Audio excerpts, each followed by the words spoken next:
দেবর্তর সম্পত্তি দখলমুক্ত করা এবং দখলের অভিযোগে তৃণমূল বিধায়কের বিরুদ্ধে পুলিশি পদক্ষেপের দাবিতে পথে নামল জাগ্রত হিন্দু সমাজ। শুক্রবার দুপুরে রতুয়া স্টেডিয়াম থেকে মিছিল করেন সংগঠনের সদস্যরা।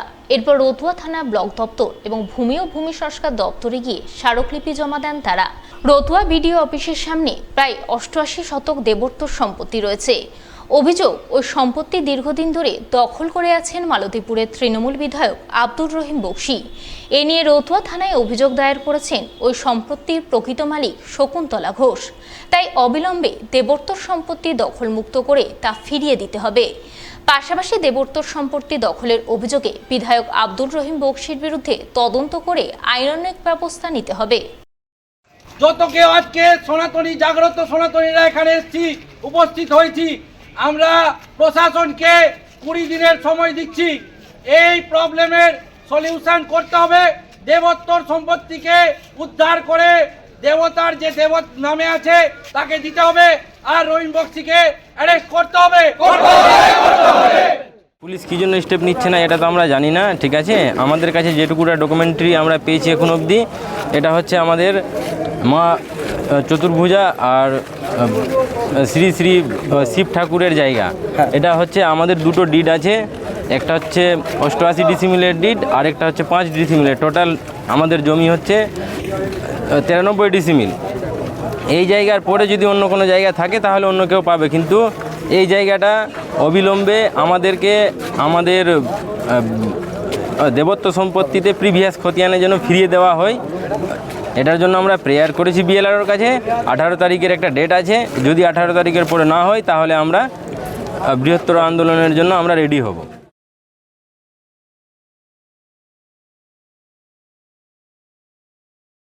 তোলাবাজির অভিযোগে গ্রেপ্তার বিধায়ক ঘনিষ্ঠ তৃণমূল নেতা। থানা থেকে কোর্টে যাওয়ার পথে প্রিজন ভ্যানে উঠে পুলিশকে দেখিয়ে নেওয়া হুমকি। সরকারি কাজের বরাত পাইয়ে দেওয়ার নাম করে ঠিকাদারের কাছ থেকে লক্ষ লক্ষ টাকা তোলার অভিযোগ। টাকা দেওয়ার পরও মেলেনি কাজ। টাকা ফেরত চাইতে গেলে প্রাণনাশের হুমকির অভিযোগ। এবার সেই অভিযোগে গ্রেপ্তার রতুয়ার তৃণমূল নেতা তথা শামসি গ্রাম পঞ্চায়েতের প্রাক্তন প্রধান শ্রবণ কুমার দাস। রতুয়ার বিধায়ক সমর মুখোপাধ্যায়ের ঘনিষ্ঠ বলে পরিচিত এই নেতার বিরুদ্ধে শুধু তোলাবাজি নয়, জমি দখলেরও অভিযোগ উঠেছে। থানায় অভিযোগ দায়েরের পরই তাকে গ্রেপ্তার করে রতুয়া থানার পুলিশ। চাঁচল মহকুমা আদালতে পেশ করে 5 দিনের পুলিশি হেফাজতের আবেদন জানায়। আর থানা থেকে বেরোনোর সময়ই পুলিশের উদ্দেশ্যে ধৃত তৃণমূল নেতার হুঁশিয়ারি, 5 বছর পর দেখে নেব। কি খবর করবেন আমার? কি জন্য আপনাকে অ্যারেস্ট করেছে? এগুলো ফ্যাক কেস। কি হয়েছে? কি হয়েছে? কি হয়েছে? রাজনৈতিক ইস্যু। কেন রাজনৈতিক ইস্যু? কার কাছে? আমি বুধবার দিন বিজেপির পার্টি অফিস করতে দেয়নি পলিটেকনিক কলেজের সামনে। তাই এগুলো করছে। তবে সরকার থাকবে না, সরকার 5 বছর পর চেঞ্জ হবে। অভিযোগকারী ঠিকাদার ওয়াসিম আকরামের অভিযোগ, শুধু তিনিই নন, আরও বহু মানুষ শ্রবণ কুমার দাসের কাছে টাকা পান। তার দাবি, তোলাবাজি থেকে জমি দখল একাধিক কাণ্ডে যুক্ত শামসি গ্রাম পঞ্চায়েতের তৃণমূলের প্রাক্তন প্রধান ও তৃণমূল নেতা শ্রবণ কুমার দাস। বিধায়ক সমর মুখোপাধ্যায়ের ছত্রছায়াতেই দীর্ঘদিন ধরে এই কারবার চালিয়েছেন তিনি। সরকারি কাজের জন্য কয়েক লক্ষ টাকা দিয়েও কাজ পাননি। টাকা ফেরত চাইতে গেলে হুমকি দেওয়া হয়েছে, তাই পুলিশের দ্বারস্থ হয়েছেন। অভিযোগের ভিত্তিতে শ্রবণ কুমার দাসকে বৃহস্পতিবার রাতে গ্রেপ্তার করে রতুয়া থানার পুলিশ। শুক্রবার তাকে চাঁচল মহকুমা আদালতে পেশ করে। তদন্তের স্বার্থে 5 দিনের পুলিশি হেফাজতের আবেদন জানায় পুলিশ। যদিও অভিযুক্ত শ্রবণ কুমার দাসের দাবি, এটা রাজনৈতিক ষড়যন্ত্র, তার বিরুদ্ধে মিথ্যা অভিযোগ করা হচ্ছে।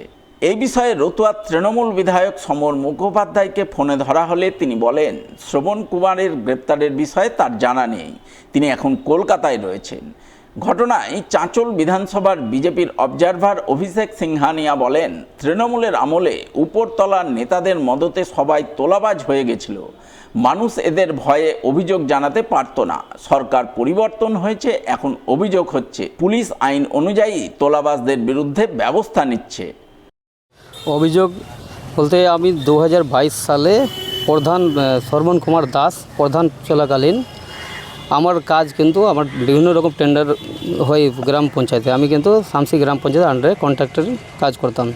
এবং ও কাজ দিত না, এবং কাজের জন্য যখন বারবার ওর কাছে যাই, সে বলে কি আমাদের কাজ করতে গেলে আমাকে তলা দিতে হবে, নাহলে কাজ আমি দিব না। সেই কাজ বাবদ আমার কাছে 1,20,000 টাকা লাই, এবং কাজ কিন্তু দেয়নি। তারপরে যে কাজ দিয়েছে তার আলাদা করে টাকা নিয়ে বলেছিল এটা কোনোদিন আমি দিয়ে দেবো, এবং আমি বিভিন্ন রকম ওকে বলি কি টাকাটা আমাকে দিয়ে দাও, তো বলে টাকা দিয়ে দেবো। তারপরে আমাকে বললো কি আমাকে আর 1,00,000 টাকা দিয়ে একসাথে দুটাই টাকা দিয়ে দেবো, এবং সেটা আমি এবং মনোজ সিং বলে একজনা দুজনে কিন্তু আমরা সাথে থেকে এভিডেন্স আরও 3-4 জন ওখানে ছিলেন, তার হাতে আবার 1,00,000 টাকা আমি ক্যাশ দিই। সে টাকার জন্য যখনই আমি বলতে যাই দাদা আমি টাকাটা দিয়ে দিই, আমি টাকার খুব সমস্যায় পড়ে আছি, সে আমাকে তখন তৃণমূল সরকার রানিং অবস্থায় তখন ওই কিন্তু একটা বাহুবলী টাইপের এবং জমি মাফিয়া, এবং সে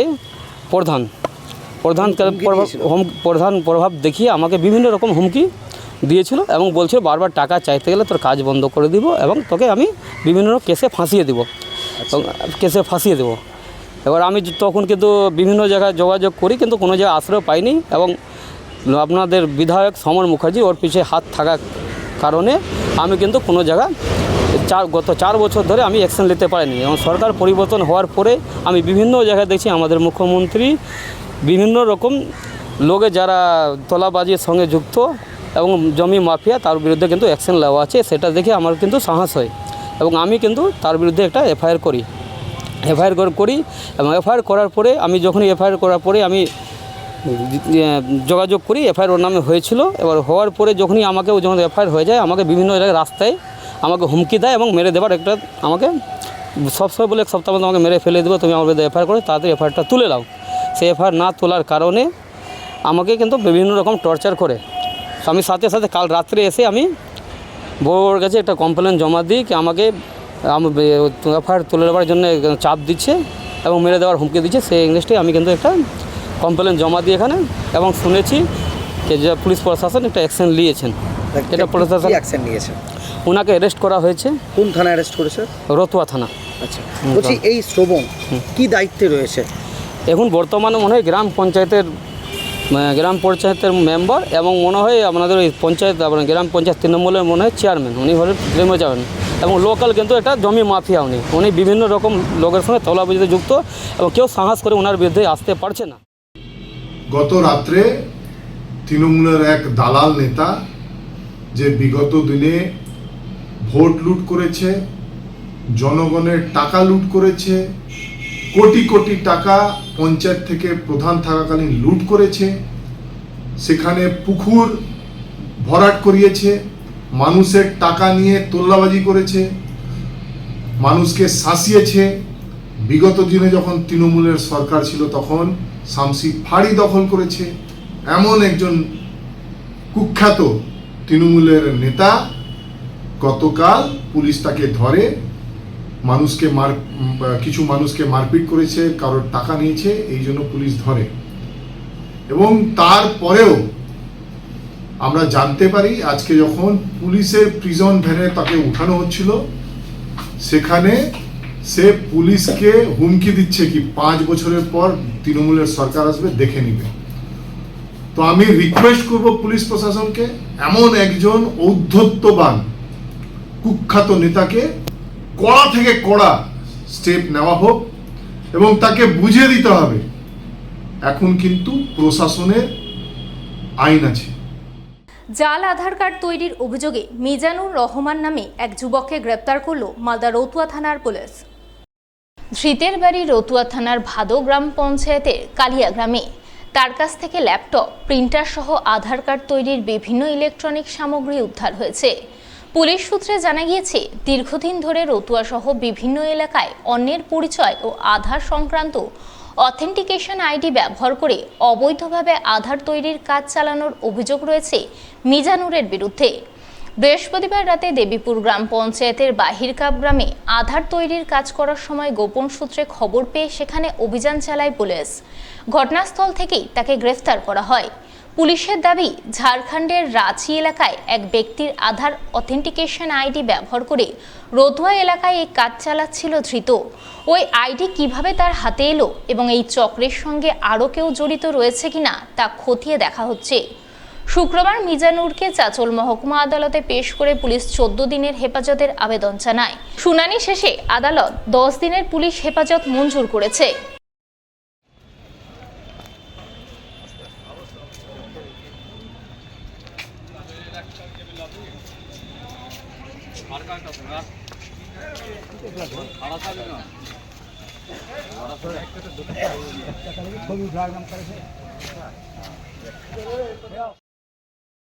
চরম সিদ্ধান্ত নিলেন ঋণে জর্জরিত এক যুবক।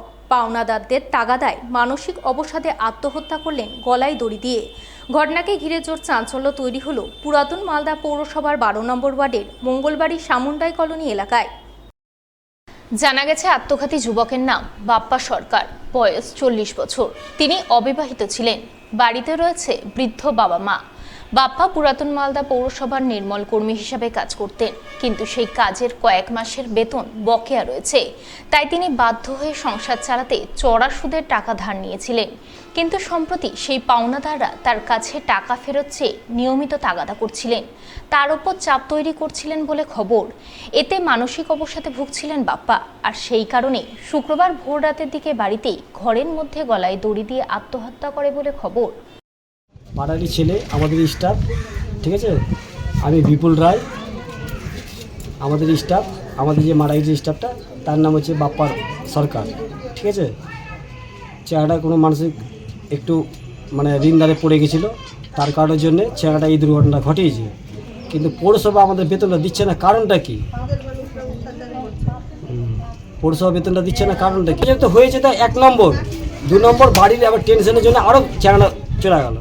ঘটনাটা হলো বাপ্পা সরকার খুব ভালো ছেলে, নির্মল বাংলার কাজ করছিল দীর্ঘদিন ধরে ওদের বেতনও বন্ধ আছে। হ্যাঁ, মানসিক এই অবসাদে একটু ভুগছিল, বেতন না পেয়ে একটু ঋণ ধার হয়েছিল। হ্যাঁ, মানসিক অবসাদে ভুগছিল। তো মাসে মাসে বেতনটা পেলে হয়তো এই দিনটা আজকে হয়তো এই পরিবারকে দেখতে হতো। ঘটনা জানাজানি হতেই এলাকায় জোর চাঞ্চল্য তৈরি হয়। পরে খবর পেয়ে মালদা থানার পুলিশ গিয়ে দেহটি উদ্ধার করে ময়না তদন্তে পাঠায়। এ বিষয়ে পুরাতন মালদা পৌরসভার চেয়ারম্যান বিভূতিভূষণ ঘোষকে ধরা হলে তিনি জানান, নির্মল কর্মীদের 5 মাসের বেতন বকেয়া ছিল, তার মধ্যে 2 মাসের বেতন দেওয়া হয়েছে। এই পরিস্থিতিতে বাপ্পা চড়া সুদে টাকা ধার নিয়েছিল। সেই টাকা ফেরতের জন্য পাওনাদাররা চাপ সৃষ্টি করাতেই তিনি আত্মহত্যা করেছেন। যেটা বলছি বেতনটা বন্ধ, মানে এদের বেতনটা আসলে স্টেট আরবান ডেভেলপমেন্ট এজেন্সি, আমাদের পৌর এবং নগর উন্নয়ন দপ্তর থেকে আসতো, সুদা যাকে বলি এক কথা। কিন্তু সরকার পরিবর্তনের পরে এই বেতনটা নিয়মিত আসছিল না। তবু গত 2 মাসের বেতন আমরা পেয়েছি, ইতিমধ্যে 2 মাসের বেতন তাদের দেওয়া হয়েছে। বেতনটা বোধহয় 4 মাস গিয়ে 5 মাসের করেছিল, 2 মাস দেওয়া হয়েছে। এটা একটু অসুবিধা ছিল। তাছাড়া যেটা শোনা যাচ্ছে, ছেলেটা কিছু পাবলিক লোন যারা ইন্টারেস্টে টাকা খাটায়, আমাদের এই শহরে ইন্টারেস্টে যারা টাকা খাটাচ্ছে আমরা দেখতে পাচ্ছি যে তারা বিভিন্ন মানুষের বাড়ি টাকা দিয়ে আগে রেজিস্ট্রি করে দিচ্ছে এবং রেজিস্ট্রি করার পর তাদের হাই সুদ 10%, 5% এই সুদে তারা টাকা দিচ্ছে। ফলে মানুষরা যখন টাকা দিতে পারছে না তখন তারা এইরকম আত্মহত্যার পথ বেছে নিচ্ছে।